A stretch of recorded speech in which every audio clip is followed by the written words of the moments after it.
Bismillahirrahmanirrahim və bihi nəstəin. Salam, hər vaxtınız xeyir. Biz bundan əvvəlki videolarda bizə ünvanlanan sualların bir neçəsini cavablandırmışıq. Yəni baxmaq istəyənlər baxa bilərlər. Təbii ki, verilən suallara biz çalışdığımız qədər qısa və lakonik olaraq cavab veririk.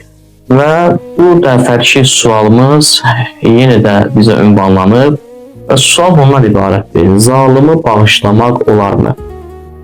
Yine de bu sualın cevabında kısa ve lakonik olarak konkret cevaplara toxunacağım.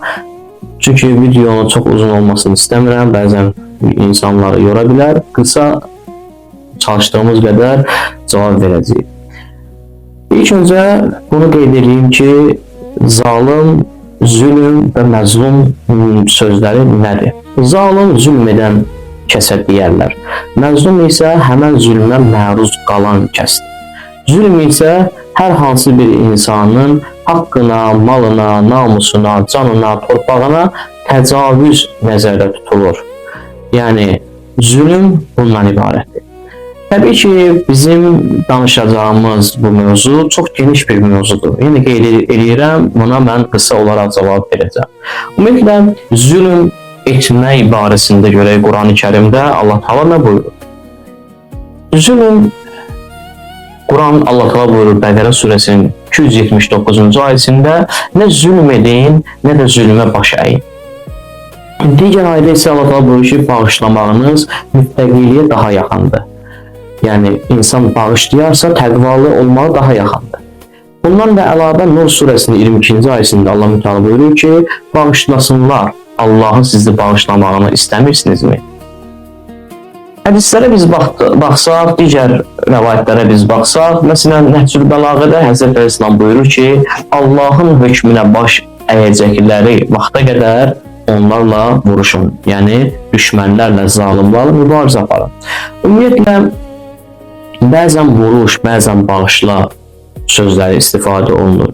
Görürsən, bizim vəzifəmiz nədən ibarət olmalıdır? Yəni, biz bu situasiya qarşısında nə etməliyik? Yəni, bağışlamalıyıq mı? Yoxsa əfv etməliyik mi? Yoxsa vurutmalıyıq mı? Bunun haqqında qısa olaraq sizə bəyan vermək istəyərdim. Qeyd etdiyim kimi, bəzən vuruş, bəzən isə bağışla deməklə sözlər bir-birinə ziddiyyət təşkil edilir.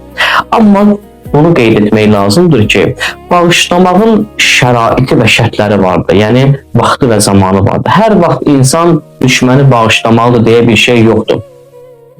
Qeyd etmək lazımdır ki, bu o zaman olur ki, bağışlamaq olar, bağışlanmaq o zaman olur ki, qarşı tərəf, yəni düşmən bundan sui-istifadə etməsin. Bəzən olur, insan düşməni bağışlayır, düşmən bundan sui-istifadə edir. İnsan öz zülmünü artırmasın, yəni düşmən öz zülmünü artırmasın. Düşmənə yalnız son və qəti qələbədən sonra insan düşməni bağışlaya bilər. Elə ki, insan arxayın oldu, düşməni məğlub edib, hər tərəfli, artıq ondan heç bir təhlükə gələ bilməz, bu zaman insan düşməni bağışlaya bilər. Amma tam məğlub edilməmiş düşməndən hər an təhlükə gözlənilə bilər. Yəni, hər an o öz gücünü tərtib eləyib, necə deyərlər, gücünü yığıb, insan o üzərinə hücum eləyə bilər. Bu istər fərd olsun, bu istər bir toplum olsun, bu istər bir ölkə olsun, fərq etməz. Və bundan da əlavə Əli İslam buyurur, Əli ibn Əbi Talib İslam buyurur ki, düşmənə qalib gələndə bu qələbənin zəkatı olaraq onu bağışlayın. Yəni, insan bəzən qalib olur, bəzən məğrurluq keçirdə bilər, bəzən insan sevinə bilər. Bunun zəkatı olaraq Həzrət Əleyhisselam buyurur ki, o insanı bağışla.